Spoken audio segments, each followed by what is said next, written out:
نہیں ملے گا، عورت تو کو نہیں ملے گا، لیکن عورت کو دیکھیں اگر کوئی شخص مرتا ہے نا، اس کی وائف ایک ہے یا دو جتنے بھی ہیں، اس کا فرض کریں گھر ہے 10 لاکھ اس کا گھر ہے، تو اس میں اس کا 1/8 حصہ ہے عورت کا، لیکن اس میں سے 1/8 جو کاٹ کے اس کو نہیں ملے گا، اس میں سے واجب یہ ہے کہ ورثہ اس کو کیا کر دیں، اس کا قیمت اس کو دے دیں۔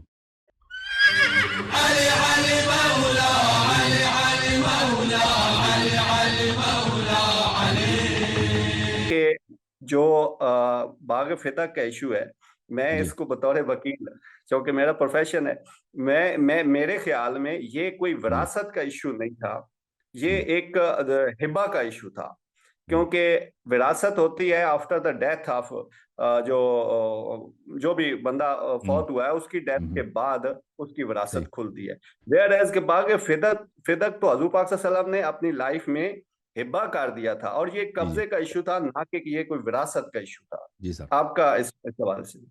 بالکل صحیح فرما رہے ہیں، اس میں شک ہی نہیں ہے۔ میں اگر اسی چینل پہ جائیں نا فتح کے متعلق، تو اس میں نے بہت سارے تقاریر کیے ہیں کہ رسول اللہ صلی اللہ علیہ وسلم نے اپنے حیات مبارک میں فدا کو دونوں فریقین نے روایت کی ہیں، اور کئی متعدد طرق سے روایت کی ہیں کہ رسول اللہ صلی اللہ علیہ وسلم نے فدا کو دیا تھا، عطا کیا تھا، بخشا تھا، ہبہ کیا تھا حضرت زہرا سلام اللہ علیہ کو۔ شیعہ کتب میں اور مخالفین کے کتب میں اس بہت زیادہ ہے، یہ مذکور ہے جی ہاں۔ مین یہ وراثت کا ایشو نہیں، یہ بلکہ ہبہ کا ایشو ہے اور بالکل قبضہ کا بالکل ایشو ہبہ ہے۔ ہے، ہبہ ہے اور جی ہاں۔ اچھا، اور دوسرا جو فقہ جعفریہ میں مین مختلف فتویٰ موجود ہیں کہ جو بیوی ہے، بیوہ ہے، اگر وہ مرد فوت ہو جاتا ہے، اس کا ہسبینڈ، ہم، تو اس صورت میں وائف کو جو پراپرٹی ہے اس سے شیئر نہیں ملے گا، ہم، جائیداد نہیں غیر ملے گا جی منقولہ سے۔ جی۔ نہیں ملے گا، عورت تو کو نہیں ملے گا، لیکن عورت کو اس دیکھیں اگر کوئی شخص مرتا ہے نا، اس کی وائف ایک ہے یا دو جتنے بھی ہیں، اس کا فرض کریں گھر ہے 10 لاکھ اس کا گھر ہے، تو اس میں اس کا 1/8 حصہ ہے عورت کا، لیکن اس میں سے 1/8 جو کاٹ کے اس کو نہیں ملے گا، اس میں سے واجب یہ ہے کہ ورثہ اس کو کیا کر دیں، اس کا قیمت اس کو دے دیں۔ جو بیٹے ہیں یا بیٹیاں ہیں اس شخص کے، اپنی ماں کو یا اپنے باپ کی جو اس کی وائف ہے، کوئی علت مجھے نہیں سمجھ آ رہی، میں تو علت پہ جا رہا ہوں، ہاں مین کہ اگر ہاں علت اس کا میں بتا دیتا ہوں، تو یہ ہے کہ اس کو یہ حق، یہ نہیں کہتے شیعہ حدیث میں کہ اس کا حق نہیں بنتا، حق بنتا ہے، اس کا حق کیش کی صورت میں بنے گا نا، کیش اس کو دے دیں گے، لیکن اس کو جائیداد اگر کوئی ورثہ دینا چاہے مصالحت میں، اس کو فرق نہیں ہے۔ مثلا ایک آدمی کا 100 ایکڑ زمین ہے، اس کے بیٹے اپنی ماں کو مثلا 1/8 حصہ دے دیتے ہیں، اس میں منع نہیں ہے، لیکن اگر نہ دینا چاہیں، بالکل ان کو حق ہے کہ زمین نہ دیں، اس کو کیا دے دیں، لیکن اس کو پیسے دینے ہوں گے۔ اچھا، اس کی وجہ کیا ہے؟ اس کی وجہ یہ ہے، احادیث میں یہ بتا دیا گیا ہے کہ عورت دوسری شادی کر سکتی ہے، اب گھر میں اپنے شوہر کو لے کے آئے گی نا، وہ تو اگر جائیداد میں اس کو ایسا بنے گا، وہ جب دوسری شادی کرے گا اجنبی آدمی کو اپنے گھر لے کے آئے گی، تو یہ بچوں پہ ظلم ہے۔ اب اگر وہ لیکن جب اس کو پیسے ملے گی، عورت کو جائیداد کے پیسے ملیں گے نا 1/8 کا، تو پھر وہ جا کے شوہر شادی بھی کر لے، پیسے ساتھ لے کے جائے، جہاں مرضی لے کے جانا، وہ اپنے پراپرٹی میں اپنے شوہر کو نہیں لا سکے گی، تو اس کا فرق یہ بنتا ہے۔ بات جی واضح ہے؟ جی جی، بہت ہاں زبردست بات ہے۔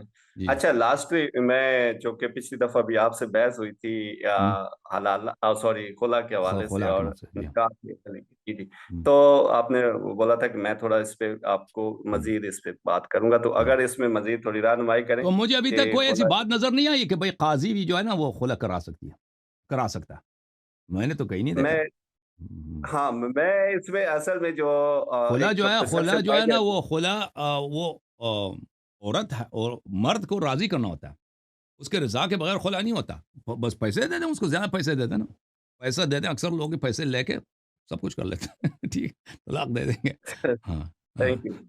ہاں جی، میں چونکہ پاکستان میں ایک باقاعدہ ایک پراپوگنڈا کے تحت ایرانی جو ایک سوچ تھی، فکر تھی، اور ہوں، ایرانی طرز جو حکمرانی تھا وہ ایک ہوں، نافذ کرنے کی مختلف پراکسی جو پالی گئی تھی، اور اس کا اثر اتنا جو ہو چکا ہے کہ بچپن سے ہی جو شیعہ مطلب جو سکولز یا مدارس مجالس ہوتی ہیں، اور اس میں ہوں، خصوصاً جو ہی علماء آتا ہے تو وہ اپنے آپ کو پاسداران انقلاب سمجھتا ہے، اور وہ ایک ہوں، ان کا ایجنٹ بن جاتا ہے۔ بظاہر عام لوگوں کو تو نہیں پتا چلتا کہ یہ اس کا ایجنڈا کیا ہے، بٹ ہوں۔ وہ بیسیکلی اس کا سارا جو ایک طریقہ کار ہوتا ہے، جو سارا اس کی جو ہوتی ہے۔ جو ساری جو اس کی پروموشن ہوتی ہے یا جو ساری تبلیغ ہوتی ہے وہ ایرانی بیسڈ ہوتی ہے، یعنی ایران کو ہی پروموٹ کرنا ہے انہوں نے. ویئر کہ بالکل ہمارے جو بالکل پاکستان میں کیا ان کو میں اکثر بالکل. جو دیکھیں بحث میرے کو بھائی، کرتے میں آپ کی خدمت میں عرض کروں، دیکھیں کہ شیعہ مذہب اب ایک یرغمال ہے.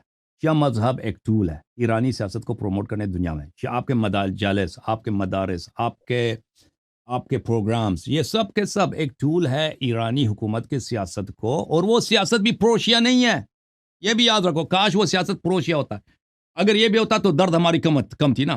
وہ بھی ایرانی سیاست جو وہ شیعوں کا پرواہ ہی نہیں ہے، مذہب تشیع کا پرواہ ہی نہیں ہے. وہ کیا ہے، وہ عالم اسلام میں وہ فلسطین کو آزاد کرنا، امریکہ سے لڑنے کی ان کو درد ہے.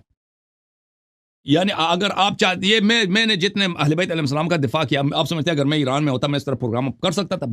مجھے پہلے ہی ہفتے مجھے ذبح کر لیتی کبھی ایرانی حکومت. کبھی نہیں اجازت دیتے، کبھی اجازت نہیں دیتے بھائی.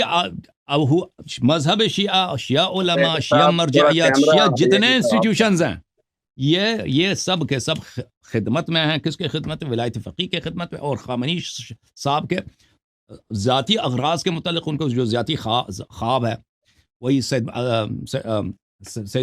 قطب کی اور حسن البنا کی اور جمال الدین افغانی کی، وہی جو عالم اسلام کی. یہ لوگ جو سیاست ہے نا، ہم نے پورے عالم اسلام کو ایک کرنا، ایک حکومت بنانا، اور اس میں شیعہ مذہب کی کوئی بلائی نہیں ہے.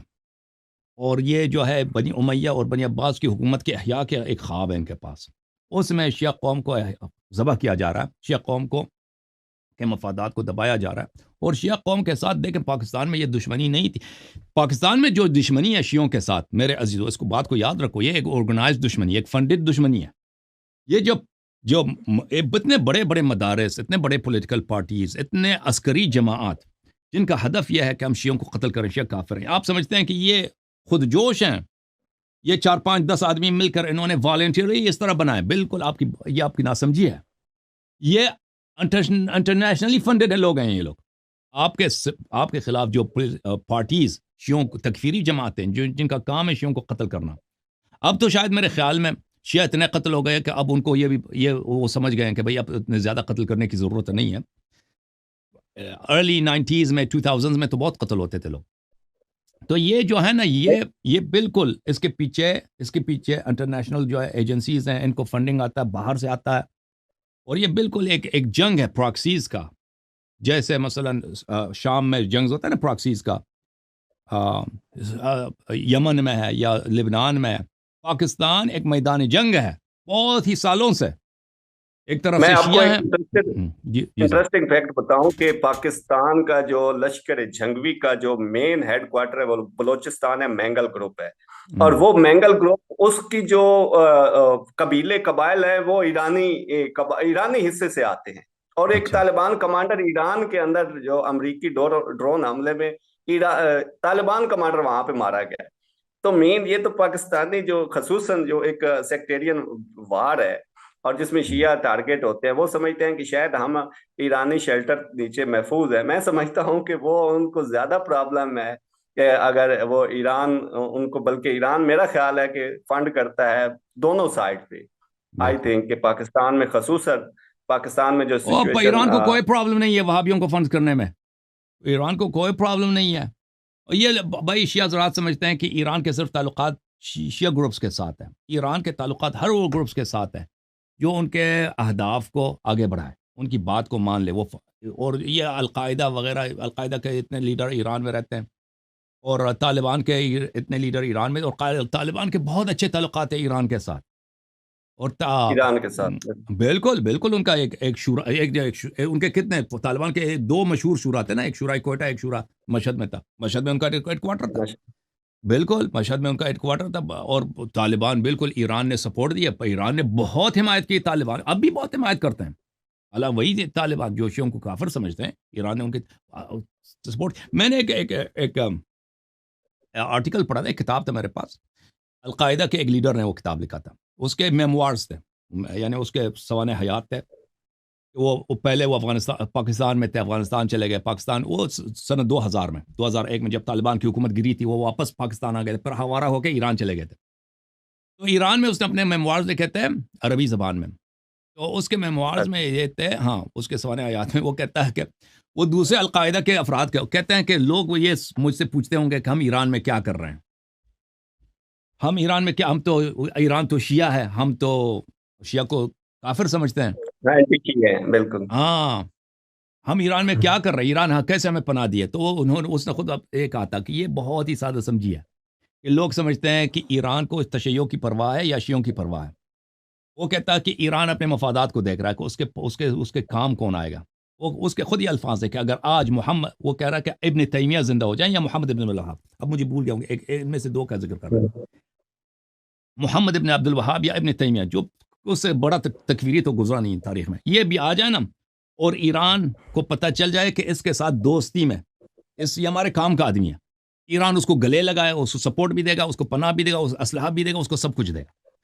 تو یہ بالکل جو لوگ ایران کے ایران کے جو تعلقات ہے داعش کے ساتھ، ایران کے جو عشق میں مبتلا لوگ ہیں، اصل میں وہ ابتلا وہ مصیبت تو میں ابتلا بیوقوف ہے. ہیں، وہ بیچارے برین واش ہیں نا، وہ زامبی ہیں، ان کے ساتھ بات کرنا ہی بیکار ہے. جو نوجوان ہیں نا جو قوم وغیرہ سے آتے ہیں، ان کو یہ باتیں سمجھ نہیں آتی، وہ پاگل ہیں، بیوقوف ہیں، وہ برین واش ہیں. لیکن جو لوگ دیکھیں، اگر ایران کے جو داعش کے ساتھ تعلق، بہت سارے لوگ سمجھتے ہیں نا کہ داعش کا ایران کے ساتھ کیسے تعلقات ہو سکتا ہے.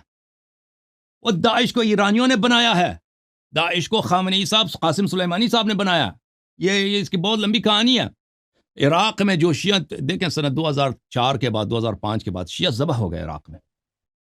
شیعہ ذبح، اللہ جانتا ہے کہ وہ، اگر آپ لوگوں کو یاد ہو، اب میں تو اخبار روز پڑھتا تھا کہ بالکل کیسے بالکل شیعہ ذبح ہوتے تھے بغداد میں، سامرام میں، ہوت میں، عراق کے مختلف علاقوں میں. زائرین کو کیڈٹ پکڑ کے ان کالج کو ذبح کرتے تھے، ان کا انٹرنیٹ پہ وہ ڈالتے تھے نا ویڈیو. یہ کہاں سے آتے تھے؟ خود کو حملے ہوتے تھے شیعہ اسپتالوں پہ، شیعہ بازاروں پہ، شیعہ اسکولز پہ. یہ سب عراق میں کہاں سے آتے تھے؟ یا ایران سے آتے تھے یا شام سے آتے تھے. اور کون ان کو داخل کرتا تھا؟ قاسم سلیمانی صاحب. اب لوگ جو ہے نا قاسم سلیمانی کو بڑا ہیرو سمجھتے ہیں.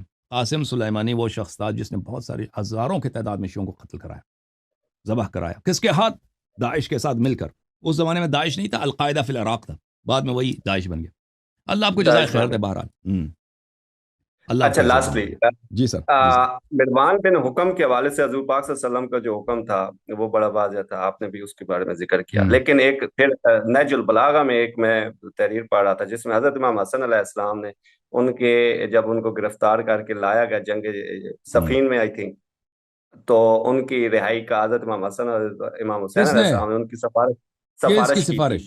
کس کی سفارش؟ مروان بن حکم کی، جب وہ مروان بن حضرت علی، الحکم. جی جی اچھا، میں نے وہ نہیں دیکھا ہے مروان ابن الحکم. جمل میں